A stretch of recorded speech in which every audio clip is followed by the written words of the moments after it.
Question number दूसरा, बहुत ही ध्यान से देखो, आपको थोड़ा सा आश्चर्य हुआ होगा कैसे ये आ गया। देखो बच्चा, दूसरा आप लोग होमवर्क करोगे, ठीक है। थर्ड पार्ट हम बताएंगे। दूसरा बहुत ही आसान है, सिंपल नंबर है एकदम। क्वेश्चन दूसरा नंबर कह रहा है कि यदि एक समांतर चतुर्भुज के विकर्ण बराबर हों, यदि एक समांतर चतुर्भुज के विकर्ण बराबर हों, डायगोनल जो है वो इक्वल हों, तो इनको प्रूव करना है कि एक रेक्टेंगल होगा, आयत होगा। इसको आप लोग कर लेना, नहीं आएगा तो कमेंट करना, मैं बताऊंगा। तीसरा चलो, कह रहा कि दर्शाइए। दर्शाइए मतलब होता है दिखाइए या सिद्ध कीजिए या प्रूव कीजिए, ठीक है। कि यदि एक समचतुर्भुज के विकर्ण परस्पर समकोण पर समद्विभाजित करें, समद्विभाजित मतलब बिसेक्ट करें, ठीक है। विकर्ण मतलब होता है डायगोनल, ठीक है। चतुर्भुज मतलब जानते हो क्वाड्रेट्रल, ठीक है। तो इसको प्रूव करो कि एक समचतुर्भुज होगा। क्या होगा? समचतुर्भुज होगा। बच्चा समचतुर्भुज की इंग्लिश तो मैंने कल बताया था, क्या होता है, बड़ा अजीब सा होता है ना, रेम्बस होता है क्या? कल पढ़ाया था ना समचतुर्भुज के बारे में। हाँ, रेम्बस होता है। हमें क्या करना है, इसको प्रूव करना है कि रेम्बस होता है। सिंपल है, रेम्बस का मतलब होता है चारों साइड इक्वल हों। हमें ए बी बराबर ए डी बराबर सी डी या बराबर बी सी सबको बराबर दिखाना है। चलिए लिख लेते हैं, इसको मैंने खुद से बनाया है, ये फिगर दिया नहीं गया है आपको। हाँ, तो क्या लिखोगे आप? लिखो, हिंदी मीडियम वाले लिखें, माना एक चतुर्भुज ए बी सी डी है। यहाँ साइड से लिखो, माना एक चतुर्भुज ए बी सी डी है, ठीक है। जल्दी लिखो फटाफट, एक चतुर्भुज ए बी सी डी है, ठीक है। मैंने मान लिया कि चतुर्भुज ए बी, सॉरी इधर से ए बी सी डी है, ठीक है। उसके बाद बच्चा देखो इसमें क्या है, ये भी कह रहा है कि विकर्ण परस्पर समकोण पर समद्विभाजित करें। तो इनके जो विकर्ण है ये बी डी, हाँ ये क्या विकर्ण है, डायगोनल है, और ए सी।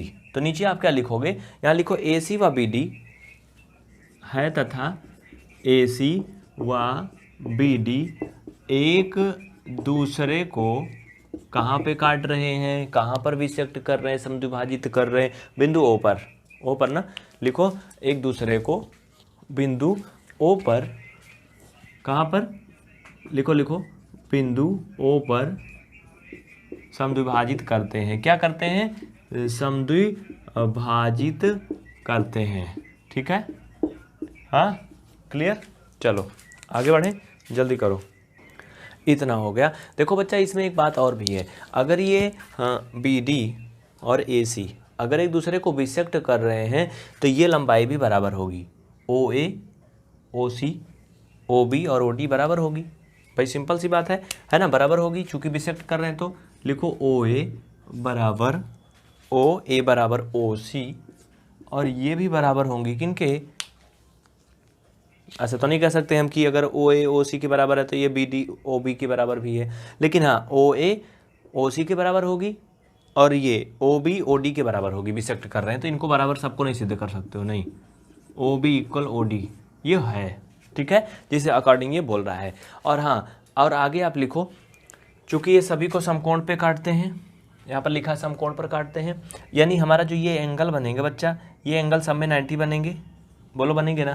तो तुम क्या लिख सकते हो यहाँ पर, ए ओ बी, यानी ये कोण, और अगर बगल वाला ले लो इसमें बी ओ सी, यानी ये कोण सभी क्या होंगे, आपस में बराबर होंगे, सब चारों बराबर होंगे। तो यहाँ पे आप लिख सकते हो angle A O B equal angle B O C equal C O D. लिखो लिखो फटाफट लिखो, एंगल सी ओ डी, और फिर अगला क्या हो जाएगा, डी ओ ए या फिर ए डी ओ, हाँ ए ओ डी कुछ भी लिख लो, एंगल ए ओ डी, ये सभी क्या है, बराबर 90 अंश। लिख लो बराबर कितना है, 90 अंश है। देखो ये बहुत ही आसान है, बहुत ही सिंपल सा है। इसमें थोड़ा कट रहा है, नहीं कटेगा, दिक्को ना लो भाई। ये चीज़ें जो भी हमें यहाँ पर चित्र के अकॉर्डिंग थी मैंने लिख दिया। अब आगे आप देखो, सिद्ध करना है। क्या करना भैया? सिद्ध करना है। सिद्ध क्या करना है? हमें ये प्रूव करना बाबू कि ए बी जो है वो बी सी के बराबर है, हाँ, और ये बी सी जो है वो सी डी के बराबर है, सी डी जो है ए डी के बराबर है या डी ए के बराबर है। चाहे इसको ए बी बोलो या बी ए बोलो, इधर से या इधर से, मतलब यही समचतुर्भुज का मतलब चारों साइड इक्वल हो, जैसे वर्ग होता है उसी तरह से। हाँ, तो क्या करोगे, अपनी चैनल लिखो, सिद्ध करना है। क्या लिखोगे? सिद्ध करना है। इंग्लिश मीडियम वाले लिखेंगे टू प्रूव। क्या करना बच्चा? लिख लो A B equal B C, लिखो लिखो लिखो, A B equal B C, चारों बराबर होनी चाहिए, यहाँ पे दो नहीं, C D equal D A लिखो या ए डी लिखो, मतलब एक हुआ, ठीक है, ये हो गए। अब हम क्या करेंगे, देखो इसको सिद्ध करने के लिए हम तभी कर सकते हैं जब हम इनमें देखो चार त्रिभुज बन रहे हैं, एक त्रिभुज ये बन रहा है, एक ये, एक ये, एक ये, हम चारों त्रिभुज को सर्वांगसम अगर सिद्ध कर देंगे एक दूसरे के आधार पे, जैसे पहले ये दोनों ले लो या फिर ये और ये ले लो, फिर ये ले लो, फिर ये ले लो, सर्वांगसम सिद्ध कर दोगे तो भुजाएं बराबर हो जाएंगी। हम लेंगे, अब लिखो त्रिभुज ए ओ बी तथा ए ओ डी में, मतलब इसमें और इसमें, नीचे लिखो, दिख रहा है ना, लिखो त्रिभुज, जल्दी जल्दी लिखो, फटाफट लिखो बच्चा, बिल्कुल देर ना करो, लिखो त्रिभुज ए ओ बी व त्रिभुज ए ओ डी में, देखो ए ओ बी और ए ओ डी में, यानी इधर वाला में पूरे में, ठीक है। अगर हम इसमें लेंगे तो भैया ये त्रिभुज लें या ये लें, दोनों में ओ ए तो कॉमन है, हाँ भाई सिंपल सा है, कॉमन है, तो लिख दो ओ ए इक्वल ओ ए, क्यों बराबर है, रीजन लिखो कॉमन है, क्या है भाई, कॉमन है। मिस्टर कमेंट में देख रहा हूँ सबके, सुधांशु जी आपका कमेंट आ रहा है, बिल्कुल टेंशन नहीं लेना बच्चा, सबका कमेंट आ रहा है, मोहित अग्रहरी आपका भी आ रहा है, और कौन है भाई, पूनम, बिल्कुल कमेंट दिख रहा है सबका। चलो ये बराबर है, चूंकि दोनों में कॉमन है, अगर ये त्रिभुज लोगे तब भी ओ ए आता है, इसको लोगे तब भी आता है। इसके अलावा इसमें और भी कुछ बराबर है, वो क्या है, ओ बी ओ डी के बराबर है, कौन, ओ बी ये बीच वाला और ओ डी, ये दिया है, क्यों दिया है, देखो इसमें क्या कह रहा था, विकर्ण परस्पर समकोण पर समद्विभाजित करें तो वह एक समचतुर्भुज होगा, ये तो दिया है, कह रहा था विकर्ण अगर समकोण पर समद्विभाजित कर रहे हैं एक दूसरे को तो सिंपल सी बात है, बराबर है। तो तुम क्या लिखोगे, लिखो यहाँ पर O B equal O D, ये दिया था, की पेन लिख दो, क्या ये दिया है, ठीक है, दिया है कि नहीं दिया बता दो, दिया है ना, ओके।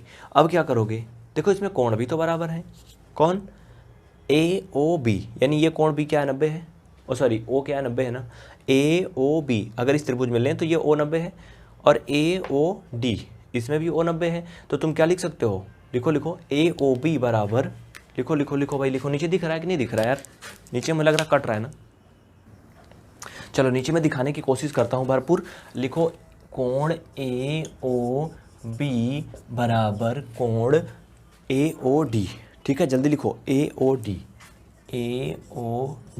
क्यों बराबर है, रीजन लिखो दोनों 90 अंश हैं, दोनों क्या है, राइट ट्रायंगल है, इतना ठीक है, बस हो गया यार।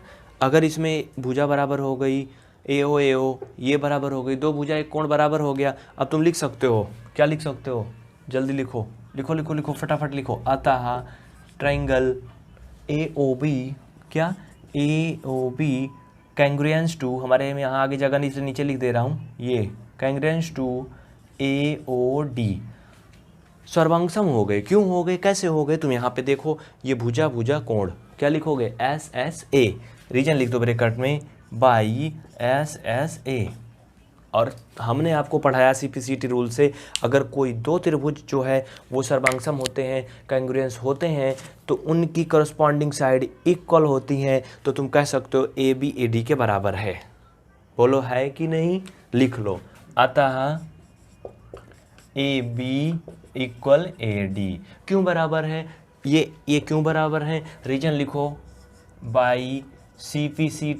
सीपीसीटी में मैंने आपको पढ़ाया था, करस्पॉन्डिंग साइड, करस्पॉन्डिंग एंगल, ये सब कमेंट करके बताना अगर आपको सीपीसीटी नहीं पता, तो आपको वीडियो का लिंक मिल जाएगा। ये आपका फर्स्ट इक्वेशन हो गया, हमने ये और ये त्रिभुज लिया, अब हम फिर से करेंगे, ये और ये त्रिभुज लेंगे और फिर से एक बार करेंगे, ये और ये त्रिभुज लेंगे, 3 बार में हम चारों त्रिभुज कनेक्ट करेंगे, और 3 एक प्रकार से इसको समीकरण 1 बना दो, इसको इक्वेशन नंबर फर्स्ट मान लो, ठीक है। एक बार हमने ए बी ए डी बराबर कर लिया, अब एक बार अगर इसको लेंगे तो ए बी बी सी बराबर कर लेंगे, हाँ, फिर क्या करेंगे बच्चा, ये और ये त्रिभुज ले लोगे तो बी सी सी डी के बराबर हो गए, सब बराबर हो गए, बस चलो जल्दी करो, इसको लिख लो, इक्वेशन नंबर फर्स्ट याद रखना, उसके बाद आगे चलते हैं, जल्दी करो, बहुत जल्दी करो, आगे बढ़ते हैं, टाइम बहुत ओवर हो रहा है। अब ये मैं पूरा मिटाऊंगा, जल्दी से स्क्रीनशॉट ले लो या फिर आप लिख लो, मैं पूरा मिटा के ऊपर से फिर से करूंगा, बहुत जल्दी करो, फास्ट करो, ऊपर नंबर दिया गया है उस पर भी आप संपर्क कर सकते हो, अभी दिखाएंगे नंबर, जल्दी करो भाई, बहुत जल्दी करो, स्क्रीनशॉट ले लो बच्चा, चलो जल्दी करो, हमने इसको कर लिया, अब लिखो तुम नीचे लिखो, आगे लिखो, इसी तरह जल्दी लिखो, अब मैं सब नहीं करवा सकता हूँ, इसी तरह किसमें त्रिभुज AOB तथा BOC में लिखो। इसी तरह त्रिभुज AOB व त्रिभुज BOC में। भैया इस तरह से सारी प्रक्रिया तुम करोगे जैसे मैंने बताया है, बिल्कुल कोई प्रक्रिया छोड़ना नहीं। सारी प्रक्रिया कर लोगे कि नहीं कर लोगे? भाई देखो मैं बता दे रहा हूँ, बहुत ही प्यार से समझ लो। अगर त्रिभुज AOB और BOC लोगे, हम त्रिभुज ये और ये ले रहे हैं। इसमें अगर हम देखें तो हमें जो बराबर साइड दी गई हैं, कौन? AO बराबर OC दिया है, पहले से ही दिया, लिख दो, ठीक है, दिया है। और अगर हम ये और ये त्रिभुज ले रहे हैं तो बच्चा OB दोनों में बराबर है ना बराबर, और हमारे कोण भी बराबर हैं, कौन? AOB और BOC, ये दोनों कोण भी बराबर हैं। तो फिर ये भी क्या हो गया? सर्वांग सम सिद्ध हो जाएगा। कर लेना, जैसे मैंने अभी फर्स्ट वाला कराया वैसे कर लोगे कि नहीं? बोलो यस या नो, कर लोगे ना? कर लोगे ना भाई रविशंकर, कर लोगे ना? चलो अब देखो क्या करोगे, फिर ऐसे कर लोगे। जब ऐसे तुम करोगे ना तो इसमें हमें क्या मिलेगा? अरे ये दूसरा बन जाएगा AB BC के बराबर हो जाएगा, AB BC के बराबर हो जाएगा, जैसे AB AD के बराबर हुआ। तो आप क्या करोगे? AB इक्वल BC मिल जाएगा। इसको तुम क्या मानोगे? इक्वेशन नंबर सेकेंड मान लेना। उसके बाद फिर आगे बढ़ना। आगे क्या करोगे? ये आपके हो गए, 2 इक्वेशन हो गए ना।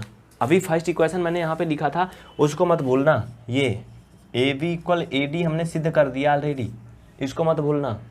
हाँ, अब हमने क्या किया? पहले AOB लिया, फिर AOD लिया। हमने ये दोनों त्रिभुज पहले कर लिए थे, उससे हमने AB AD बराबर कर लिया था। फिर हमने क्या किया उधर साइड में? इसी तरह से ये प्रक्रिया मैंने पूरा आपको डिटेल में दिखाया था।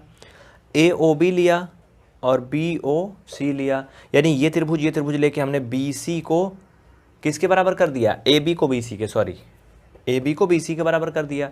अब हम ये त्रिभुज लेंगे, ये और ये, यानी BOC और COD, ठीक है। नीचे लिखो इसी प्रकार त्रिभुज BOC तथा COD से, क्या लिखोगे? त्रिभुज COD से, ठीक है। चलो जल्दी करो, जल्दी करो, फटाफट कर लो बच्चा, बहुत ही सिंपल है बाबू। चलो ठीक है, ओके, ये हो गए से। अब यहाँ से अगर तुम करोगे तो क्या मिलेगा? अरे ये BC CD के बराबर मिल जाएगा। लिखो BC इक्वल CD, ये हो गया इक्वेशन नंबर 3। नीचे लिखो समीकरण 1,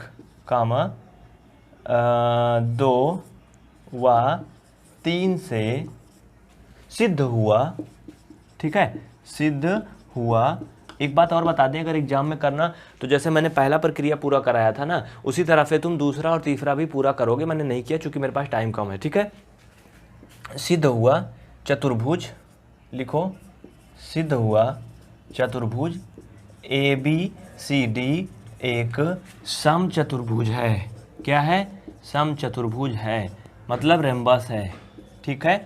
इसमें कोई लफड़ा नहीं ना किसी को। इस तरह से आपके 3 सवाल हो गए बच्चा। फिर इनके जो भी और भी क्वेश्चन बचे हैं उनको हम करवाएंगे, हर दिन करवाएंगे। अगर आप इस वीडियो को यूट्यूब या फेसबुक पे डेमो के रूप में देख रहे हैं तो चैनल को सब्सक्राइब जरूर करें और बेल आइकन प्रेस करें, और इसी तरह की सारी क्लास को बिल्कुल फ्री में यूट्यूब पे देखें। लेकिन इसके लिए कंडीशन है, इसके लिए कम से कम अपने 3 मित्रों को आपको PVR स्टडी जरूर सब्सक्राइब करवाना होगा, उनको वीडियो दिखाना होगा, जिससे कि वो भी पढ़ सकें। तभी आपको यूट्यूब पर फ्री मिलेगी, नहीं तो फिर नहीं मिलेंगी, फिर फीस भी पेमेंट करने पड़ेंगे, ठीक है। तो अगर चाहते हो फ्री में पढ़ना है सब कुछ, तो भैया निवेदन है, अपने मित्रों को जोड़ो, उनको इस वीडियो की लिंक शेयर करो, उनको बताओ कि PVR स्टडी चैनल नंबर 3 पे बिल्कुल फ्री क्लास चल रही है, बिंदास आके पढ़ाई करें। कोई सवाल है आप कमेंट करिए, मैं जवाब बताऊंगा, 5 बार बताऊंगा, 10 बार बताऊंगा, जितना बार पूछोगे उतना बार बताऊंगा। आज के लिए इतना ही। पूरा क्लास देखने के लिए दिल से बहुत बहुत धन्यवाद।